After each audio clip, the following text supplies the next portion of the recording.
Hello students. तो जैसा कि आप सभी लोगों का एसएससी सीएचएसएल का एग्ज़ाम चल रहा है, 2 अगस्त से इसकी शुरुआत हुई थी। तो आज है आपका यहाँ पर 9 अगस्त, और 9 अगस्त का जो है फर्स्ट शिफ्ट का एग्ज़ाम हो चुका है समाप्त। तो देखेंगे कि कौन कौन से क्वेश्चन पूछे गए थे, और जैसा कुछ सभी से कहना चाहेंगे कि मोस्टली क्या होता है कि इसके अंदर क्वेश्चंस जीके जीएस के बहुत कम ही मिल पाते हैं, क्योंकि कोई स्टूडेंट बता ही नहीं पाता है। तो एनालिसिस करवाना जो है काफ़ी मुश्किल हो रहा है यहाँ पर। चलिए देखते हैं क्वेश्चन। पहला एक क्वेश्चन जो यहाँ पर पूछा गया था, जो रमेश बैस हैं, वो 13 फरवरी 2023 से पहले किस राज्य के गवर्नर थे। यानी कि वर्तमान की अगर बात करी जाए तो वर्तमान में तो ये महाराष्ट्र के राज्यपाल हैं, यानी कि वर्तमान में महाराष्ट्र के हैं। लेकिन ये पूछा गया था कि इससे पहले ये किस राज्य के राज्यपाल रहे हुए थे। तो झारखंड इसका राइट आंसर हो जाएगा, जिसके राज्यपाल जो थे रमेश बैस 13 फरवरी 2023 से पहले रहे हुए थे, और इसके बाद में 13 फरवरी 2023 को इन्हें महाराष्ट्र का राज्यपाल नियुक्त किया गया है। आगे अगर बाकी जगह की बात कर लें, जैसे आपका दिया हुआ है कि यहाँ पर अरुणाचल प्रदेश की बात करें, तो यहाँ पर लेफ्टिनेंट जो जनरल केवल त्रिविक्रम हैं, ये अरुणाचल प्रदेश के राज्यपाल नए बनाए गए हैं। इससे पहले बात करें तो यहाँ पर बीडी मिश्रा जो हैं वो हैं राज्यपाल रहे हुए थे पहले। अगर पहले की पूछे जाएँ तो बीडी मिश्रा थे, अभी केवल हैं।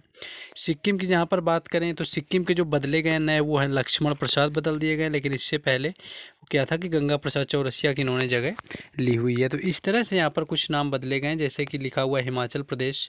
तो हिमाचल प्रदेश में क्या था कि पहले यहाँ पर थे राजेंद्र विश्वनाथ अर्लेकर, लेकिन वर्तमान में क्या है शिव प्रताप शुक्ल यहाँ पर रहे हुए हैं। तो इस तरह से जो है कई जगह के बदले गए, जैसे कि असम के पहले जगदीश मुखी थे, अब गुलाब चंद्र कटारिया हैं। आंध्र प्रदेश के पहले विश्वभूषण हरिचंदन थे, और अब क्या है एस अब्दुल नजीर है। तो ये सारे याद कर लेना, क्योंकि देखिए गवर्नमेंट का पैटर्न अगर पूछना शुरू किया है तो शिफ्टों के अंदर आपको देखने को ज़रूर मिल जाएगा इस तरह से यहाँ पर। नेक्स्ट आगे देखेंगे क्वेश्चन, और अगला क्या पूछा गया था ये सभी के लिखे हुए।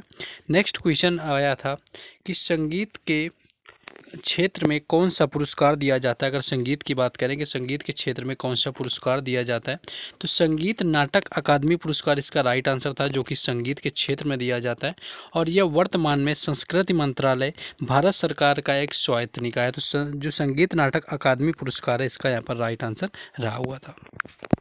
और जैसा कि सभी को पता है कि एसएससी एग्ज़ाम के अंदर जो आपके एसएससी के प्रीवियस ईयर क्वेश्चन होते हैं वो जीके जीएस के लिए बहुत ही महत्वपूर्ण होते हैं। तो जिन लोगों ने अभी तक ये ई बुक नहीं परचेज़ करी हुई है, जो कि 2023 में जो भी एग्ज़ाम हुए थे उन सभी एग्ज़ामों के जीके जीएस के जितने क्वेश्चन पूछे गए सभी शिफ्टों के एक साथ में मर्ज करके एक्स्ट्रा फैक्ट के साथ में आपके 3 PDF यहाँ पर ई बुक तैयार कर दी गई हैं, जिसमें एसएससी एमटीएस 2022 है, सीएचएसएल 2022 है, और सीजीएल 2023 है। यानी कि ये 2023 में ही जो एग्ज़ाम हुए इनकी तैयार कर दी गई है। तीनों का कॉम्बो प्राइस 49 रुपीज़ रखा गया है। सिंगल एग्जाम की लेना चाहते हैं तो 20 रुपीज़ है। व्हाट्सएप नंबर आपको यहाँ दिया हुआ है, तो यहाँ पर आप इसको लेंगे तो जीके जीएस में बहुत अच्छा स्कोर कर पाएंगे, चाहे आपका वो एमटीएस हो और या फिर चाहे दिल्ली पुलिस हो, क्योंकि एसएससी एग्जाम के अंदर क्वेश्चन रिपीट बहुत होते हैं। तो ये आपको परचेज कर लेना है, व्हाट्सएप नंबर आपको दे दिया गया है। तो ये देखिए संगीत नाटक अकादमी वाला यहाँ पर हो गया। तो बाकी अगर बात करें तो अकादमी जो प्रदर्शन कला के क्षेत्र में राष्ट्रीय महत्व के संस्थानों और परियोजनाओं की स्थापना करती हुई एक महत्वपूर्ण संस्थान यहाँ पर रही हुई है। तो राष्ट्रीय जो नाट्य विद्यालय 1959 में इसकी स्थापना की गई थी। बाकी जो है क्वेश्चन नाबार्ड से रिलेटेड आया हुआ था, नाबार्ड से रिलेटेड कुछ कथन टाइप के दिए हुए थे, अलग अलग तरह के क्वेश्चन। बाकी नाबार्ड की बात करें तो 1982 में इसकी स्थापना होती है। बाकी अगर समिति की बात करी जाए तो कई बार तो इसका मान लीजिए फुल फॉर्म पूछ लेते हैं या समिति पूछ लेते हैं, किस समिति की सिफारिश पर नाबार्ड की स्थापना हुई थी। तो शिवरमन समिति की सिफारिश पर इसकी स्थापना हुई थी, 1982 में इसकी स्थापना की गई थी। बाकी जिनका एग्ज़ाम था वो क्वेश्चन यहाँ पर और बता देंगे। नेक्स्ट है कि किस अनुच्छेद में सांस्कृतिक विरासत की रक्षा के लिए राज्य के दायित्व के से संबंधित प्रावधान शामिल हैं। तो यहाँ पर राज्य के संबंधित अगर प्रावधानों की बात करें तो अनुच्छेद 49 इसका राइट आंसर हो जाएगा। देखिए, और अनुच्छेद अगर 44 की बात करें तो समान नागरिक संहिता होती है। अनुच्छेद 45 की बात करें तो बच्चों के लिए निःशुल्क शिक्षा और मुफ्त अनिवार्य शिक्षा होती है। अनुच्छेद 48 यानी कि आर्टिकल यहाँ पर 48 की बात कर लें तो पर्यावरण की सुरक्षा और सुधार तथा वनों के वन्यजीव की सुरक्षा होती है। नेक्स्ट क्वेश्चन आगे देखेंगे, लेकिन आपको बताना चाहेंगे क्वेश्चन ना मिल पाने की वजह से आपको यह फर्स्ट शिफ्ट का एनालिसिस दे दिया जाएगा, उसके बाद आपको ऑल शिफ्ट का यानी कि की सारी शिफ्टों का मिलाकर के दे दिया जाएगा। अब हर शिफ्ट का एनालिसिस नहीं मिलेगा, एमटीएस एग्ज़ाम के लिए ज़्यादा टाइम नहीं बचा है, तो एमटीएस के लिए प्रॉपर क्लासेस जरूर शुरू की जाएंगी। यहाँ पर क्वेश्चन है कि निम्नलिखित में से कौन 26 जनवरी 2023 को गणतंत्र दिवस समारोह में मुख्य अतिथि रहा हुआ था। तो अब्दुल फतेह अल सीसी जो रहे हुए थे यहाँ पर मिस्र के जो राष्ट्रपति रहे हुए थे वो थे 2023 में भारत में गणतंत्र दिवस के मुख्य अतिथि।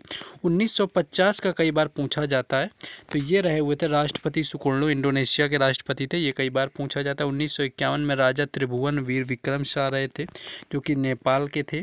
इसके बाद राष्ट्रपति सिरिल रामाफोसा रहे हुए थे साउथ अफ्रीका से 2019 के अंदर। तो इस तरह से क्वेश्चन यहाँ पर आपके पूछे गए थे। नेक्स्ट आगे क्वेश्चन हम लोग देखेंगे क्या आया हुआ था आपको। एक आपका क्वेश्चन आया हुआ था जायद के फसल से संबंधित आया हुआ था। तो जैसा कि सभी को देखिए पता होता है फसल 3 तरह की होती हैं। रबी की फसल है, खरीफ आपकी होती है और जायद होती है। तो रबी की फसल आपकी ये जो होती है नवंबर के टाइम पर बोई जाती है, यानी कि आप समझ सकते हैं गेहूँ वगैरह जो होता है। बाकी इसके बाद जो आपका होता है, इसके बाद खरीफ की आती है तो वो आपके जून और जुलाई के समय पर बोई जाती है, जिसमें कि आपका तिल वगैरह होता है, धान की जो खेती होती है। बाकी जो आपके यहाँ पर जायद की फसल पूछी गई है, तो ये वो फसल होती है जो आपकी मार्च अप्रैल में बो दी जाती है और 2-3 महीने के अंदर ही आपकी काट ली जाती है। तो इससे रिलेटेड जो क्वेश्चन आपका यहाँ पर पूछा गया था, तो बात करें इसकी अगर, तो ये मार्च अप्रैल यहाँ पर राइट आंसर हो जाएगा, जिस समय क्या है कि जायद की फसल बोई जाती है।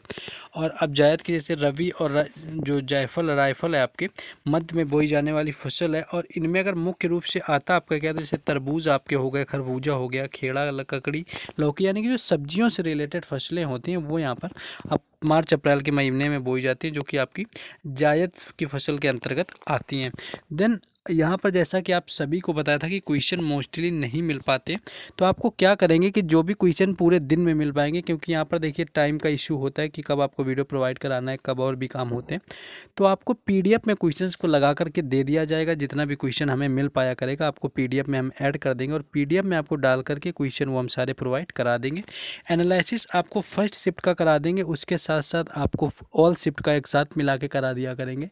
और जो लोग एमटीएस के लिए आप तैयार हो रहे हैं, यानी कि जो इनका सितंबर में एग्ज़ाम है एमटीएस का, तो उन लोगों के लिए बताना चाहेंगे कि आपको जो एमटीएस के लिए आपको टॉपिक वाइज जो कुछ क्लासेस हैं वो मिलेंगी। इसके साथ साथ आपको जीके जीएस और इंग्लिश के प्रैक्टिस सेट भी आपको करवाने वाले हैं। कम्प्लीटली जो है आपके एग्ज़ाम ओरिएंटेड होंगे और आपके जो है पिछले एग्ज़ामों से लेकर के जो आपके प्रीवियस ईयर पूरी तरह से बेस्ड होने वाले हैं। तो आप लोगों को देखना है।